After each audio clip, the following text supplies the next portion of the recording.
Seigneur, que ta grâce, seule ta grâce. Nous voulons instaurer un état de droit. Et dans un état de droit, il y a une justice indépendante. Ce n'est pas à l'individu Félix Tshisekedi de commencer à faire justice.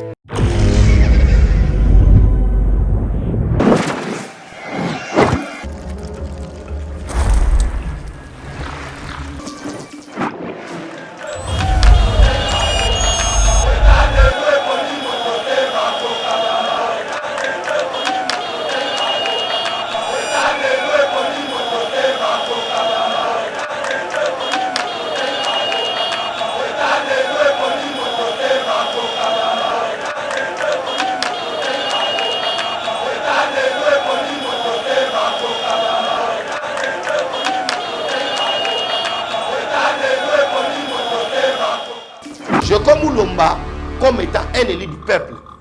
À mon niveau, non, Mongwana, ils appellent Aye, ils appellent Atneko Kandolo, ils appellent Benjamin Monasuka, qui soit binon, il faut déposer plainte. Quant à la justice à Moussana, là nous allons appeler maintenant Emmanuel Ramazan Chadari, Némi Moulania, à s'expliquer. Bon, au monde, le régime à 18 ans de Yokabola Bissou. Babana na biso nanu, gouverneur ya Kasai kana Kasai. Gouverneur ya Katanga kana Katanga. Mutu azali ne Congo kana ba Congo. Ozomona mission na ba. Et aujourd'hui, moi j'aimerais que makambo zo salima oyo ba otea na ba kangama. Toko tikango boeta. J'ai dit à la justice trop c'est trop. Tozo audio awo, tozo na vidéo, mutu alo ba clairement que maman Olive Lembe a financé Rabou, a financé Rabou, a financé Rabou. Si le dossier on est là. Avocat et Vital Kamerhe, ils ont été incapables na appel au Baba Kindaki qu'on prouvait innocence ya mutu na bango. Maintenant dire que le président de la République a son instruction va libérer Vital Kamerhe, Boyna Boye na procédure nini. Mes chers compatriotes, bâtir le Congo demande du patriotisme. Nous vous invitons à vous joindre à nous pour construire notre beau pays qui est la RDC. Appel de Maman Pauline Lumumba, présidente RDC Monde, à Genève. Devant vos écrans, nous sommes à 44 318 francs suisses à la date du 20 janvier 2021. Quels sont les pays qui ont participé cette année activement? L'Afrique du Sud, l'Allemagne, l'Australie, l'Autriche, Belgique, Canada, Danemark, Écosse, Espagne, Finlande, France, Irlande, Italie, Japon, Luxembourg, Norvège, Ouganda, Pays-Bas, RDC, Suède, Suisse, Turquie, UK et les États-Unis. En tout cas, nous comptons sur vous pour atteindre cette année 100 000 francs minimum pour commencer nos projets. Bandeko nanga kotonga mboka esengika bolingo. Bino moko bomoni transparence to laksi bino côté mbongo. Moyibe yate, lokuta pe ezate. Alors boya to sangana to tonga mboka na biso les grands Congo. Merci.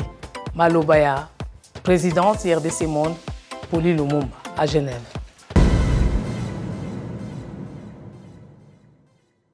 Bonjour mesdames et messieurs, bienvenue dans notre émission Éveil Patriotique, émission Otopé Sabino News, il y a Congo démocratique, République Oyo, scène politique aliko dominé na makambo matali, toujours auto aliko boya tribalisme, il y a un messier, to ebite so azali na mbokani na azali wapi, parce que sali vidéo ango na kati ya ndaku, to ebite kota zali qui menace de mort les Kassaïens na Katanga pesbango jusqu'au 20 juin baye banako libérer mbumnani Katanga balonga puisque ONU États-Unis ba grande puissance va décider bakabola Congo na biteni mitano tokotia na bino vidéo bokolanda mutango bao baebi bo pesa biso mboka zali bo pesa biso place zali tokuye tokene tina suka. Toko lobela peli susu mae matali Gérard Mulumba honorable Jekoko 48 heures ndenge ba bisusu ba mesana ko benga e aebi na ko déposer plainte contre ba nyos to bazali ko zwa mbongo na trésor public à travers carte visa na bango ba pesa bango na ba bazali na qualité te bazali ko bénéficier nango na moment ya régime il y a détournement mais aussi ba continuer nango na kati ya régime oyo peuple ye moko dotaki batu oyo bakoki kokamba ye tokolobela pe lisusu barumeur ali kotambola misusu bali kobenga ngo basource sur que il y a probabilité de libérer Vital Caméré sur ordre ou recommandation du chef d'État. Tout quoi on a katia émission Martin Fayoulou appelle au régime de la loi sur la CENIM initiée par les jumeaux Union Sacrée et FCC. Reprise des activités normales à Goma, nous allons en parler toujours dans cette émission. Sous centre pénitentiaire de rééducation, docteur Etienne Tshisekedi Ali, prison à ciel ouvert. Oyo, gouvernement et Ali Kolinga, Batonga Pona, Mboka Congo, oyo en capacité yako. Héberger bongo 2500 prisonniers, ou bakoza ba otanga ba initiation na misala et consort, de sorte que bae banako zong sabango na kati ya société. Na mwana mboka Benjamin, pièce contre pièce l'actualité, mwana suka ndeto kota la mozindo. Ya maenyo sona watu otai sabino a mwana mboka Benjamin mwana suka mbote. Mbote ndeko trésor kandolo, mbote na balanyo surtout ya Yeba TV, baye bazuli baku ya kolanda biso partout dans le monde. Tikana souhaiter bonne guérison na maman na Brigitte Kaja Kolonzamba abatela yo apesa o guérison et apesa pe guérison na papa. Merci beaucoup Nassima Caméra, tozali bongo na homme vidéo Steve HD Konde le petit génie o azali ko assumer toujours rôle na e o asima na kati ya Yeba TV, pourquoi pas Eric Moubiala, Beni Okeke, toute l'équipe de Yeba TV sur la coordination du DG Shadrack Lolo Tobosa NPT Rabi Mokoko kuna montage mwana mboka Benjamin Mwanasuka un Katangé, puis c'est dit Katangé, Koloma Belé à Katanga, aliko considérer Katanga lokola un état, a Pessi Bakassayen jusqu'au 20 juin ba libérer Katanga ce qui était Bakoboma Bango. Avant toko tamozina makamango otala yango nanu et bongo tokuta na sima ya vidéo mwana mboka Steve Konde sunga biso so toki ola atulo bano langage moko et bon tokuta na sima. Quoi il parle? Pourquoi ils veulent me porter plainte? Qu'est-ce que j'ai fait? Hein? Je lui dis tout simplement retournez chez vous, prenez vos histoires, prenez vos bagages. Moi de kwenu muko na shika boka kwani. Kama wewe muntu una fashi yako kwenu kulo litoka. Pourquoi tu veux porter plainte au propriétaire de la maison? Tu viens dans ma maison, je te donne à manger, je te donne où habiter, et puis tu manges, tu as ton ventre plein, et maintenant tu veux me porter plainte parce que tu as abîmé ma maison et qu'on ne veut plus de vous. Hein? Kasumbale, ça plein de Kassaïens. Lubumbashi plein de Kassaïens, Koloji partout, tous les travaux, toute ma cage yote n'est pas à moi et Biloul. Chez Moutoke, on vous a donné l'ultimatum. Qu'est-ce que vous attendez? L'ultimatum est déjà lancé. Le 20 juin, vous devrez dégager. Allez, en avant marche. A tout est me parler à ta mafuta. D'abord, de quoi tu parles de mafuta, moi beigné ou tout comme soukou, moi beigné. A tout à où on monte. On ne veut tuer personne, on ne veut pas tuer les Kassariens. J'ai peur, ils retournent chez eux. Bokende, ne m'en s'attaquant à Moulinga, la caméra, hein? Ataka mani mukibemba kama kapiye ni kumien parce que mukiluba enda kwenu hein si mutoke kwende mwende plusieurs tribus au Congo mais il y a qu'une seule tribu qui a peur de quitter le Katanga et qui nous fatigue, c'est vous les Kassaïens. Si mutoke partez chez vous, mais où est le problème? L'ONU a décidé maintenant de diviser le Congo en 5 pays. Qu'est-ce que vous allez faire maintenant? Les Américains ont déjà décidé, on va diviser le Congo en 5 pays. Qu'est-ce que vous allez faire maintenant? Vous allez retourner chez vous ou pas? En Zambie, on ne voudra pas parce que la Zambie, ils ont déjà les instructions, ils vont fermer la frontière. Et puis, on va couper le pont de Bukama. On va voir Kibengo Yenu, Kitamisha. Mukona kwenda ya mbala oyo bozokende. Bozokende. Toko kanga bambanga na bino tutamifunga binywa muko natoka muko nakwenda na drapeau ya République du Katanga inafua nini inapanda vive la République du Katanga vive le peuple katangais valeureux. Moi, mboka Benjamin mwana suka landa congolais wana, tu dis congolais, azali bongo Katangé, apesi bakasayen jusqu'au 20 juin ba libérer Katanga. Réaction na yo? Non, réaction na ngai ndeko Kandolo na koyebisa yo ke ezali na bato ba otinda bango. Il peut pas faire cette déclaration wana pamba. Tout le monde a été, mais tout le monde a nani otinda ye. Qui est derrière cette histoire? Makambo surtout oyo e bandi kaka parce que Noël Tchani a qui déposé à sengi était loi ya auto bengi pour muto accéder na magistrature suprême azala de père et de mère. Ndeto baki que non avant to bande mission to pesa makambo te tobi de père et de mère. Cela veut dire il y a une place makambo surtout e bandi. Moi je vois pas cet homme ba menace na ye. Parce que nenga zawana place azana no yeba nante. Azobomba soki wapi na biki balandi ba Hollande biso ba webisa biso soki azana mboka ni soki aza wapi. Mais c'est quelqu'un qui est en train de menacer azobomba na kata ndaku na ye. Il est incapable de remettre la place publique boy. Mais on peut pas aussi négliger ce genre de menaces parce que na makambo etali investigation na makambo etali information ba service de sécurité il faut baza toujours en alerte na date wa babia le 21. Boti katekolo bateke non parce que ba combattant ba commando baza Lubumbashi to vanda non. Il faut toujours auto bengi alerte ezala parce que ce sont des menaces oyo koko comme réel. Makambo oyo ka radio 1000 collines na Rwanda sama ya ngwana. Ça veut dire bon négliger le moment on va avoir blague mais au fur et à mesure bon na bozo la tanzoto. Moi je pense que trop c'est trop maintenant. Toi na vidéo à jeunesse katang ya jeunesse katangaise. Tozana na maloba ya auto bengi secrétaire général nani ya jeunesse ya Moïse Katumbi. Na Jean-Claude Muyambo. Tozana Jean-Claude Muyambo alobaki. Pourquoi toi qui ne sont à deux poids deux mesures? Parce que même propos on va tenir. Même propos on a niveau na biso ngoyimulu na prison. Atenaki. Ça veut dire qu'il faut bakanga bango. On ne doit pas kotika ceux qui pendent nini. Moi je n'aimerais pas bakota na ba débat quand il est en train de citer alobibi bakatangé. Azo citer bakasaye que non baza wana soute pourquoi? Abengi bango bilulu. Abengi bango bilulu. Bilulu ya kisi na kisi la kisi bango lokola baza bazoba bakizengi. Bilulu ya kisi ba insectes. Voilà. Banyama. Banyama voilà. Neti tokoza exemple ya Binsekwa. Voilà. Tokoza exemple ya nani ya Likwanganzala. Voilà. Bilulu. Voilà.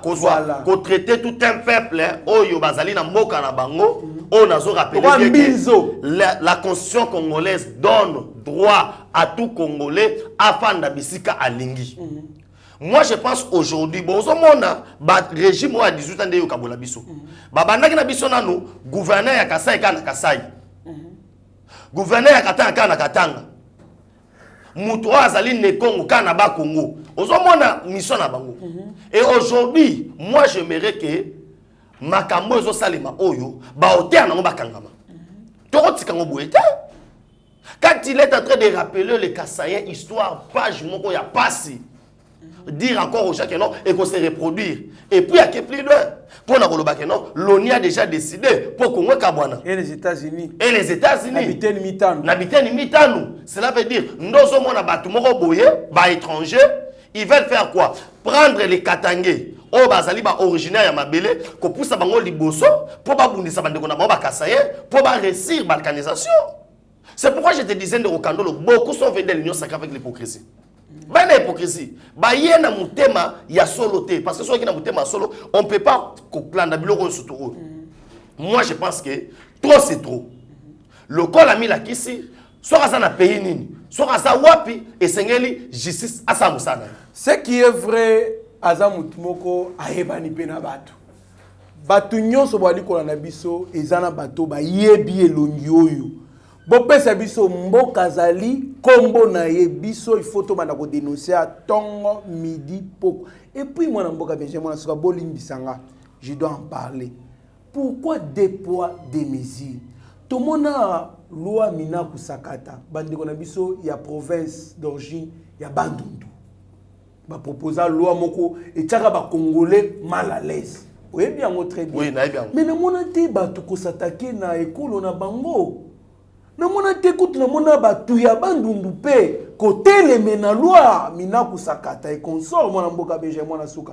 Mais pourquoi quand Noël Tchani un Kassaïen propose cette loi, on s'attaque na bakassin surtout. Pourquoi c'est deux poids deux mesures pour nana mabete na ndenge ya mabete na tuni nanga kaka ozana raison pourquoi makasi. cette discrimination Moulou baza un peu maltraité que batu misusu na mboka Congo. Non, problème ezali toko takuna ma tribu wana te ko sala pasi to to le rappeler ba fait au salama aujourd'hui le gens ils ont trouvé l'occasion ya ko diviser biso.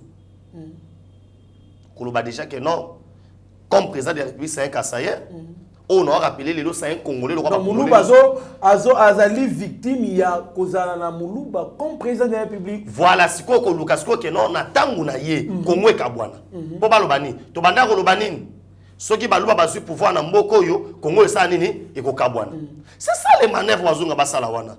Et on peut pas face à la menace ya boko tikala nini. Moi je pense que oyazali cerveau moteur à makamunyo surtout. Oya bomba mite c'est Moïse Katumbi, le to bomba na te. Quand il prend aujourd'hui, tu as Francis Kalombo, Bassarabou, Azuba Bassarabou, Azuba Bassarabou, Azuba journaliste, Azuba Moussa déclaration. Moïse a sa déclaration. Ma routine n'a pas tout naïe. Et aujourd'hui, nous voyons que tous ces autres tournés autour de la candidature naïe. Ce que vous allez Congolais, au Koki Kosala Misale Belé na Congo, la preuve est à président Mazembe, n'a n'inquiétez. Yo so mona ba conditionner que pas comme président Mazembe, il faut ça 100% congolais. Tout ce qui est président Mazembe. Tout ce qui a ça va faire na yé. Mazembe écoute comment le roi ya. Tout ce qui est lié écoute na parti politique. Mazembe est équipe ya public hein. Après akamati a passeport, to zongi sele passeport. Zonga na Congo to zongi sele na Congo. Ba priva ki ba biloko wana. Mais pourquoi ko linga na mboka ya batu papa? Mboka ya batu Bible pekisi. Bible pekisi papa na ngai. Tokozo problème na Nzambe. Bible pekisi lobi ki un étranger o azande ko na ote. Ko chaya koma mokondite Nzamba zo benda Moïse Matoyi. ABC o yazande ko na yo te. Deutéronome chapitre 17 verset 15. O yazande ko na yo te. Akoma mokondite Moïse oyoki est. Ce ko yebisa ngai. Dans toutes les conditions du monde, Batu se va protéger l'institution présidente de la République. Toi tu commences à envoyer les gens pour vous préparer la balkanisation, on ne va pas accepter. Cela veut dire, juste ça, il y a un moment, j'ai dit aux gens, si on arrête quelqu'un avant 2023, ne disez pas que non, c'est pour les calculs politiques. Parce qu'ils sont en train de proférer des messages de haine, des messages tribaux. Là, les ressortissants de Bazo le Bélo-Roté. Les ressortissants de Bazo le Bélo-Roté. Non, on ne doit pas accepter que quelqu'un aille à toujours la presse, que l'obéla Kamarambo est au Kabola Bisso. Moi, je pense que le chef de l'État était bien clair dans Katanga. Il a félicité le peuple katangais pour leur dire que non, vous n'avez pas cédé dans votre discours. Parce que le chef de l'État, ça y est baqué. Quand le chef de l'État parlait de qui? Il parlait dans Batou. Oh, ils étaient venus au Katanga. Bon, on a Kabila quitté même Kinshasa. À combattre dans Katanga. C'était pour quel objectif? Aujourd'hui, on ne doit pas se voiler la face. Il faut que la vérité de Rokandolo. Merci beaucoup, Mboka Benjamin Nasuka. Ce qui est vrai, même si Congo, le Kabouan habité limitant, Congo est riche partout. Et dans la partie à Congo, ils sont riches si le plan est sous-solti. Et puis, le problème est que les riches, tous sont riches. Mais pourquoi nous ne sommes pas développés? C'est parce qu'il y a des voleurs, parce qu'il n'y a pas de l'ordre, parce que Marabébélé. Autant qu'il s'agit que Katang est la capitale du cuivre. Le lot, pas Congo et Kabouani, c'est qui ne va pas arriver d'ailleurs. Mais on peut faire un exemple. Au moins, on peut peut-être éteindre à côté de Tombouami, ma casse, c'est le même que le Kabouami Katanga. Mais c'est qui n'arrivera même pas. Les Aline Doto et Ababa. Mais on a aussi un kaka. Batu, bo pese biso kombo ya tatawana na mboko ya vandi. Mais nous, quand on a basika maele muke na mamolobi. Aujourd'hui, les gens, bah évitez que Moïse Katumbi a régné pendant 10 ans gouverneur de Katanga comme étant un roi. Qu'est-ce qu'ils ont bénéficié? Qu'est-ce qu'ils ont bénéficié? Moïse a été Nyoso. Moi j'ai été à Lubumbashi. Il y a des vidéos, j'ai été à Lubumbashi. Au retour, on a dit à ta boutique, Oyo Moïse a tonga. Baizine tout na Zambie. Nyoso na Zambie. Nyoso na Katanga ba entreprise ali ba entreprise il y a extraction minière. Voilà. Donc il y a question cas minière ba minéré na état brut. Voilà et qui ba ko transformer en Zambie. Voilà. Donc baizine biloko motuye ko sambongo ebele nde na Zambie. Voilà. Mais il y a extraction minière nde na Katanga. Voilà. Et c'est muto bon pe bolo bakena. Est-ce que muto oyo bolo bakena, ce qui a comme président de la République, ce qui dozo bangaye, il a été gouverneur, qu'est-ce qu'il a fait? Ateka nyonso na makala. Moïse asali kopu nyonso tu na Lubumbashi, basa Lubumbashi ba ima mona oloba oyo. Na mai. Asala penzela sikate. Asara banzela oyo bande ko permettre batraki ebi makana minéré. Banzela nyonso to ebeba. Vous comprenez? Aujourd'hui maintenant des modèles au besoin kabo bisa biso. Non, faut pas. Et aujourd'hui si on a dans des clairs permet na kabila c'est Moïse Katumbi. Asande ko na juif. Ako bisa biso ni nango. La souffrance au Congo to souffrir lelo. Eza Moïse Katumbi. Ezali Passimingi, Gérard Moulumba dépose une plainte à la Cour de cassation afin que l'opinion soit fixée sur le bénéficiaire et,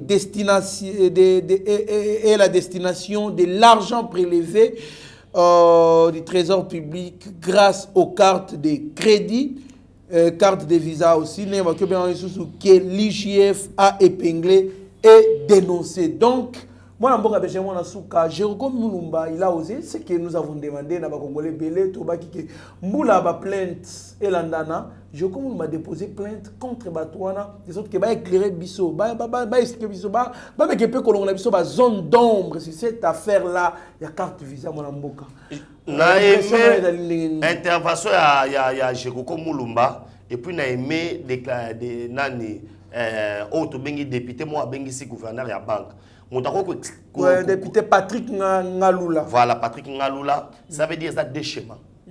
Babengi la biso gouverneur à banque na Ngamboyo à s'expliquer devant les élites du peuple. À l'entretemps, plainte côté justice plainte et ça et ça là parce que l'IGF soit l'IGF a causé bango makambo, l'IGF a dédommagé bango, soit bango bayebi makambo basalaki. Justice a punir bango. J'ai dit à la justice trop c'est trop.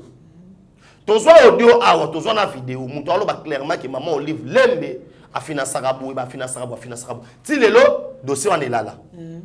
Nous ne voulons pas l'enterrer parce que na liro to kenango ndeko trésor faut ba que non on doit accélérer makam na niveau de justice. On peut pas laisser les gens ba yaka ba yibi mbongo à l'état ba bimisi mbongo à l'état et tika na ka bongo et tika lo ka ko ça slogan mo bo mais souffert dans ces pays.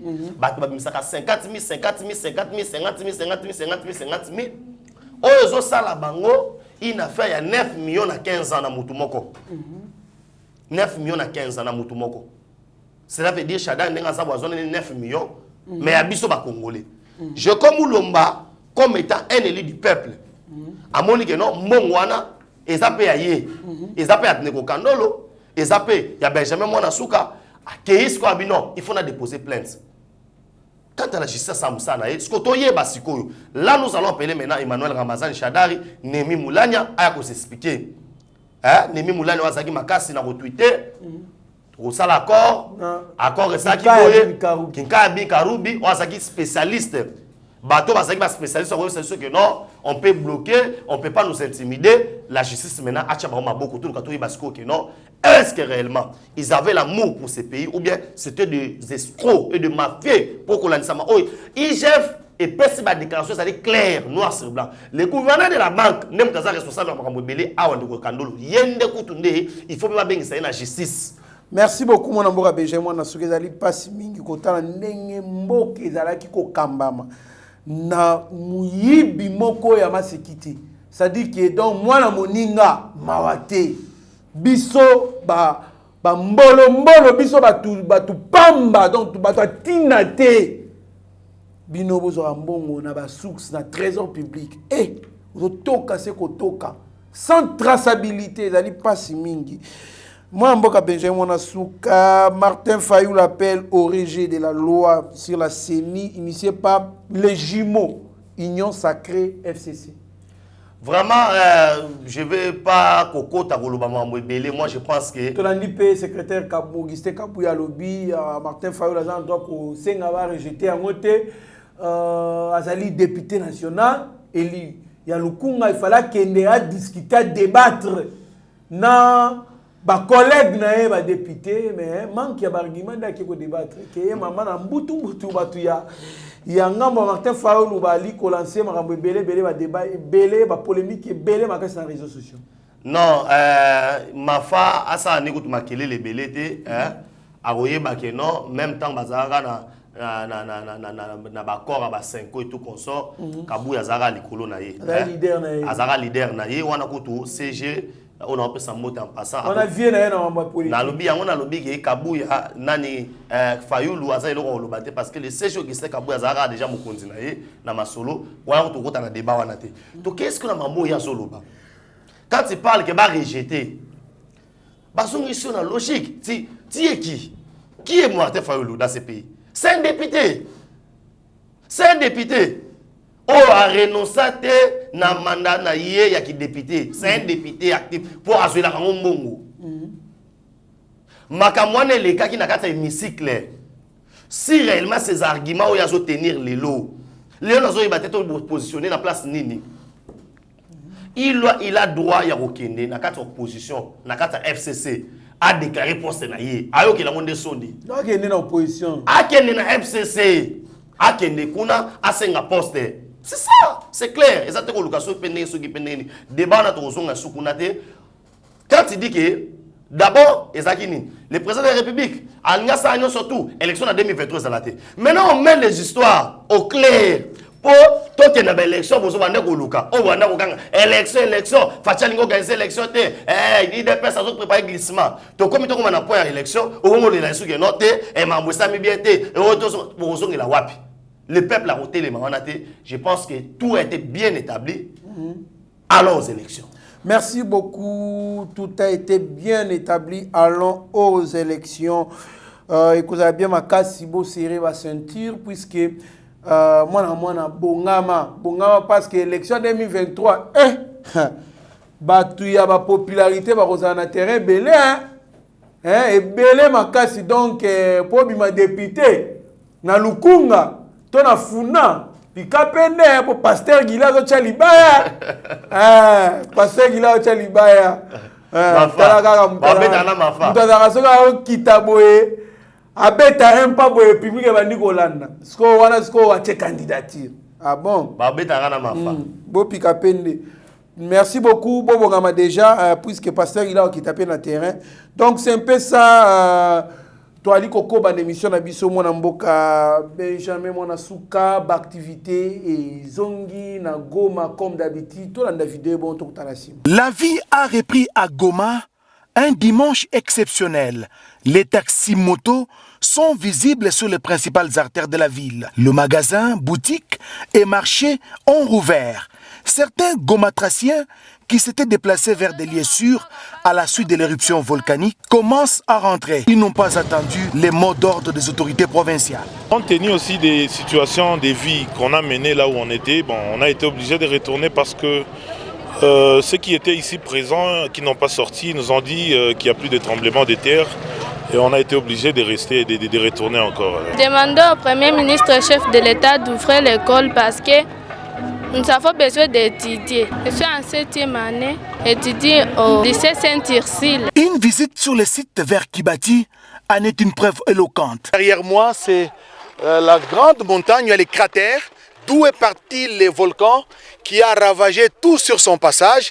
Là, ce sont les laves qui sont en train de se solidifier et ces laves qui avaient coupé la route du Grand Nord avec Goma. Vous savez, cette route facilite l'approvisionnement en produits de première nécessité. En dehors de la route, ce sont les lignes haute tension qui ont été également touchées par le volcan Nyiragongo. Et aujourd'hui, c'est un ouf de soulagement pour la population du Nord Kivu tout entière qui retrouve le courant électrique, l'alimentation du courant électrique grâce justement à l'ICCN à travers plusieurs projets qui sont développés dans le parc de Virunga. Vous le savez, il y a plus ou moins 13 microcentrales hydroélectriques. C'est une grande joie. Vous avez vu, le Premier ministre est venu lui-même palper la réalité sur le terrain ici à Kibati. Depuis Kibati, Oscar Mbal, RTNC. Moi, je Benjamin, activité à Wana et Zongi, tout le monde, le Premier ministre qui taxe sur le terrain. pour na kolande makamkuna premier ministre ya recherche scientifique José Panda to mona pe ministre ya aménagement du territoire Guy Luando bazaki bango so kuna pour na koluka ko tala ba sinistré batu oyo bakatisa na ngambo ya Braza ya Rwanda plutôt ba yeba na kozonga puis ko bokisa bango bisika na bango koluka de sorte que bana oyo bakataki ba nchiki soit ba classe comme d'habitude neto bengaka bazongi la ba classe mona mboka réaction ya ndeni réaction na ngai ezali d'abord komona gouvernement ba wario oyo pena ba osa musala ndenge sengeli et ko comprendre comment les chefs d'État avaient tout cessé pour na ko vendre la pena dossier à ba compatriotes na biso oyo tolo ba que nous prions pour Goma et aujourd'hui malem nzamba sali ngulu était volcan et kiti makambo komi poser population komi kozonga le chef de l'État a instruit le premier ministre que non yo foni ata makolo na wana obi ko ya déjà premier ministre ba benga ngo réconfort moko moral bah réconforter déjà population na sens akoloba que non on est ensemble et comment on appelle na ba biloko tout ba yaki nango bah rétablir l'électricité wana bazula kisa wana ba rétablir l'électricité bah ça m'a moins belé pour vous dire que non président moko aza pena na souci ya mboka na ye et puis en plus ba appuyer pe observatoire ya volcan wana ba matériel pour permettre ba na kolandela makambo tsima mususu pour le relaxer que non vraiment Moussa Salama Kitoko encore coup de chapeau na mon premier Samalukonde.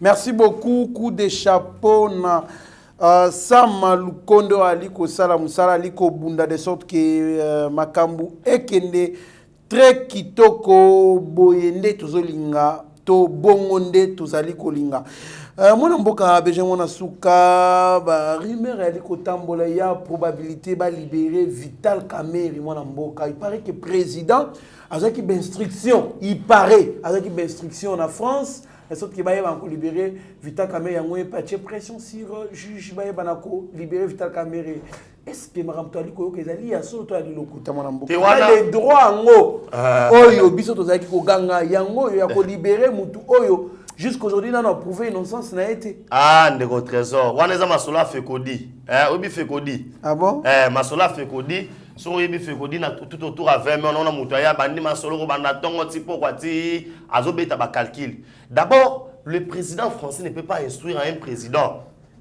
au azali président de la République démocratique du Congo parce que le Congo c'est un pays souverain. Et puis maramotali justice les membres chef de l'État les chefs de l'État yena ko grâcer ka moto na pouvoir discrétionnel na yako grâcer moto mais si koyo atolo ba awa les faits sont là ba avocat ya Vital Kamerhe ils ont été incapables na appel au baba kindaki ko prouver innocence ya moto na bango maintenant dire que le président de la République a son instruction va libérer Vital Kamerhe boyena boye na procédure nini. Et puis na moi bat musu ba lo ba ke non pourquoi ba diffuser qui procès na TVT boyena boye ba éviter que ça coûte beaucoup la République. La première fait déjà ici ka auto ba ki non tout le monde attendait la procès que comment o ba bando c'est combien de personnes ba bando c'est là 1 maman Marthe parce que ba tout bando c'est que non na mutu na ba ke non Vital Kamerhe otanga maman Marthe ah 2 bando c'est maman Denise Baba que non, ndenge ça mais il a été capable de prouver yango. Aujourd'hui ce que que non, les oyo Vital Kamerhe est innocent en quoi? Parce que pièce contre pièce, basengaka audience à la publique et à la télévisée, il a été incapable. Bon bisangai aujourd'hui, tout ce que Marcel Bilo Malobaka conseiller en matière économie, Kamerhe a répliqué na nini? Kamerhe a répliqué AFCA qui a aussi la note de travail. Ah, ce que Dieu donné Kalouba. Quand lui il a dit, il y a AFCA qui a produire plus de 50 notes techniques par semaine. Voilà. C'est quoi il y a ça? C'est quoi autant Vital ah bon il y a ah bon ça qui distrait. Cela veut dire devant ne se paye ça. Non, au moins c'est parmi ma procès oyo et valoriser auto bengi justice congolaise et puis ça peut que non on a des magistrats qui sont intelligents on a des avocats oyo basali na mayele makasi et là qui ça Mais batikela bango ndete espace. Nango na yebiso. Ba pèse bango espace ba beta. beta. Qui s'est ba démontré des données Kalouba même aujourd'hui président co-constitutionnel, il a été à l'Oban que on a plus de 1000 pièces. Plus de 3000 pièces. Tozan nango déjà. La preuve. Ma preuve tozan nango, ça vaut pas la peine aujourd'hui venir avec un débat que nombre na boy. Vital Kamerhe bakangi c'est pas chef de l'état té. Voilà, il faut répéter yango. Et puis Vital Kamerhe azana poids politique moroté oyo akoko peser oyo ko sabi so passe. La preuve année poste directeur de cabinet méritara na ngoté parce que accord ezaka clair. Tokende so roko ma premier ministre. Tant déjà to resta qui na automatique législativité automatiquement accord est qui nango. Mais na mawanza mais to récupérer qui dire aujourd'hui aux gens de Kokandolo que non, il est là en prison, c'est parce que le président de la République veut et aujourd'hui là il reste les institutions de la France, ba monsieur Libanda là c'est craché. Na mémoire ya bato to bakufa à cause il y a ba détournement au Vital Kamerhe Salaki. Merci beaucoup mon amboka Benjamin Souka le centre pénitentiaire de rééducation Dr Etienne Tshisekedi Wamulumba.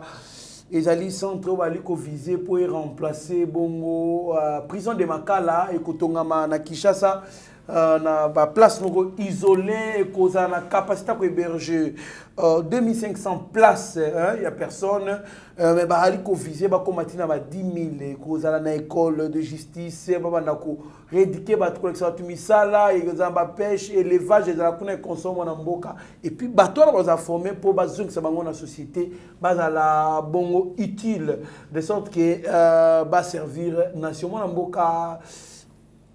Projet wana aliko mona ndenge nini to tala nanu vidéo oyo ebongo to kutana sima.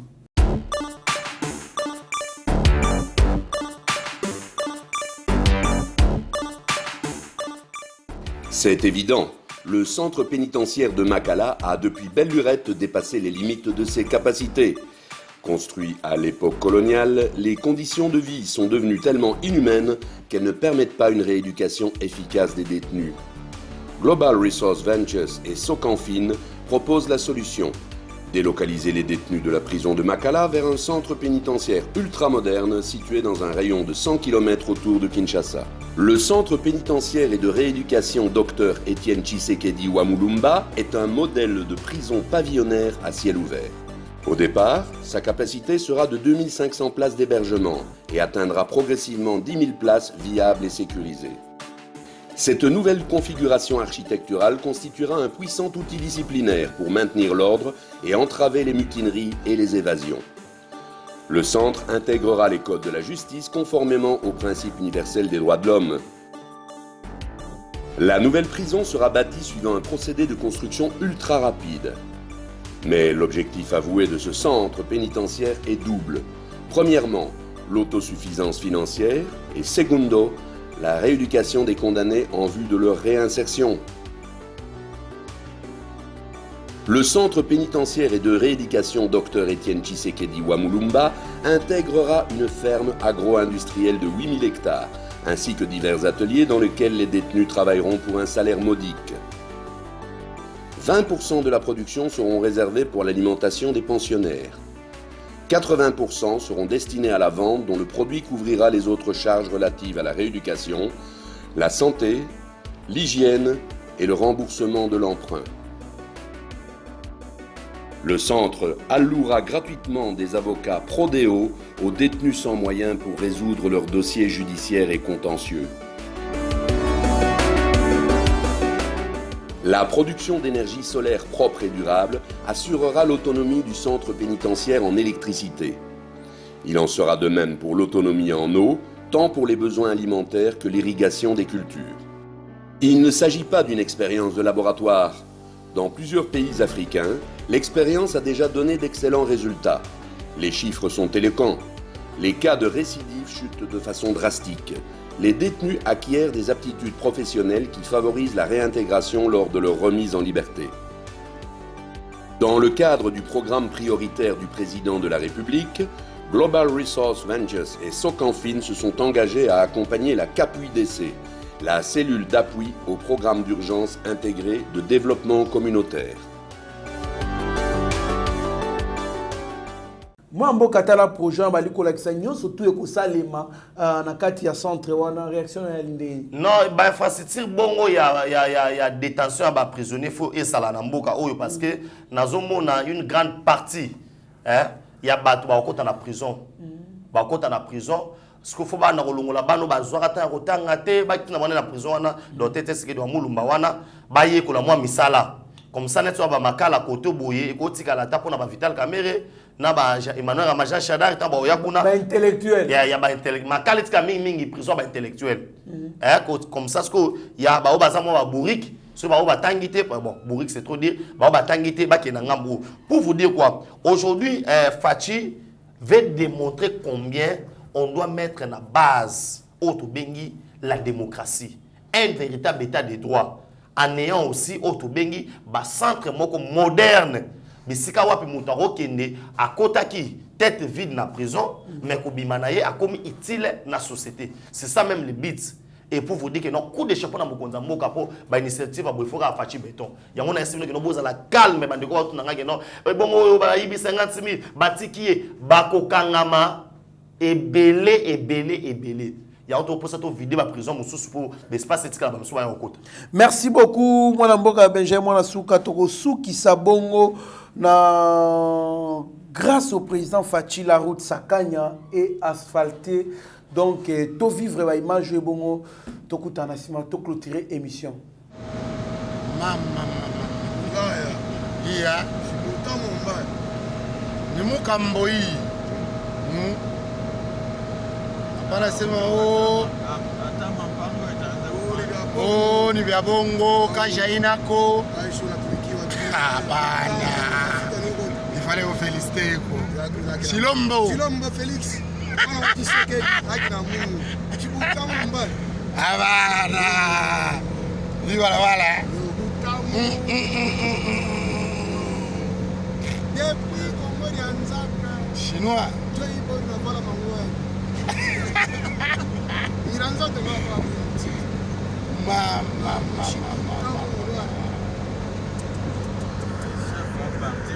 mrefu sana papa hii unaona parti papa hii angalia mambo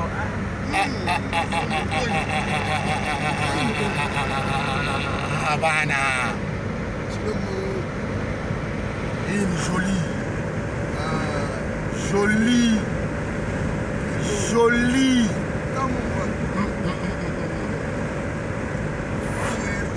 oui ni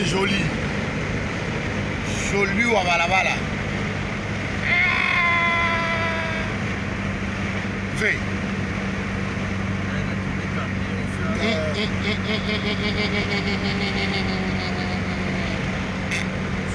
chinois unasema chinois ni muntu wa kufelicite hii kama nasema mumpe forest hivi na hivi amataweza ta balabala naleta na petit nindi binapanda kumuka mbo unaishi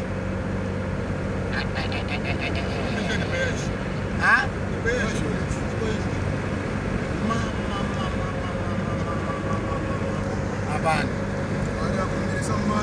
Habana.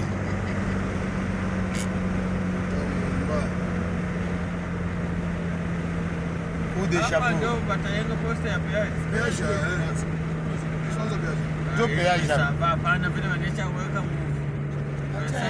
Achana na ile péage ya Bunkanga. Ile na péage.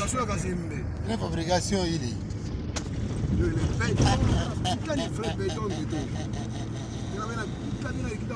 Unasema aba Chinois bali bafugusha munani? Mozambique. Aba Chinois bali bafugusha Mozambique. Nani ya Zambia na bafugusha? Mabalabala ile wanapiga Mozambique, Zambia sasa mtesha makuta mwende. Ya free. Papa, bali pika ma one way ma freeway ya yulu na ya chini. Barapika ni mabalabala. Aina balabala michezo hii.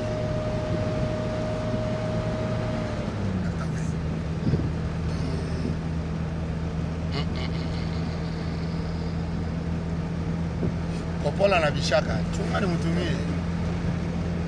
Ambia Popola mimi nasema sakanya mukambo na sakanya. Hii barabara kule teshia. Mcheze na hii barabara. Basha kupiga transom munene sana. Munene. Watoto wa benzenu il fallait va féliciter. Benjamin Mwanasuka réaction na yo? Non, réaction na ngai aujourd'hui ezali quand bazo samakelele awa. Bilan za wapi? Wapi bilan na 2023 yango wana. 2 ans. 2 ans tanzila de salami. Ndeko na bi aloba na Swahili place na interpréter batabi azokuma mutuka na appétit. Akuma mutuka na appétit. Pour vous dire quoi? Ezo pesa na appétit. Ezo pesa na appétit ya kokumba mutuka. 2 ans ya pamba. Mais route wana oyo banda ko ba minéré.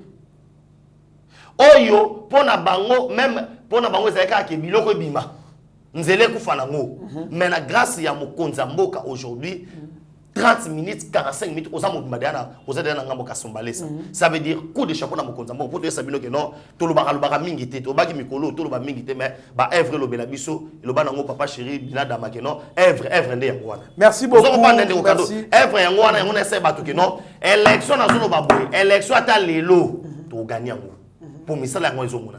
Merci beaucoup en tout cas œuvre nde loba œuvre nde loba œuvre nde eloba. Donc c'est un peu ça tokoloba mingi te neti ngai pona nga bilan c'est mutatu nga bilan na baka IGF pona sima IGF bazokanga miyibi bazoyeba madusu nyonso tu ya moyibi ya mbongo ezalaki baosutire mpo mbongo na biso budget eza likolo te na sima IGF makambo ebele ali kosalema gratuité de na sima ezali mpe bilan.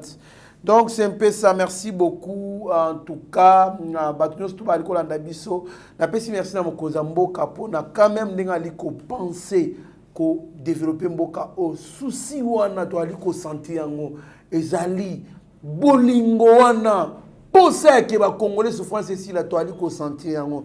Merci beaucoup biso yeba TV to zalana ka pona ko chayo maboko ko soutenir yo de sorte que mission na yo, vision na yo, et ça a vraiment réalisé, que ça a bien makasi. Merci na Stéphane Kankou et moi, je le Kankou la première. Merci na Docteur Mayele, merci na Monsieur Zéphilomele, merci na Guilain Pinda, Francis Kamanda, pourquoi pas Chikito, Mouchachino et président Chim. Moi, na mboka Benjamin, na Tala, caméra ya Steve Konde, HD les petits génies au PC la Malobano ya Souka. Merci beaucoup na Trésor Kandolo, merci na Balandinho surtout ba bazwa ki bako Holanda biso, to sabino ke to CDT na manipulation ya ba étranger.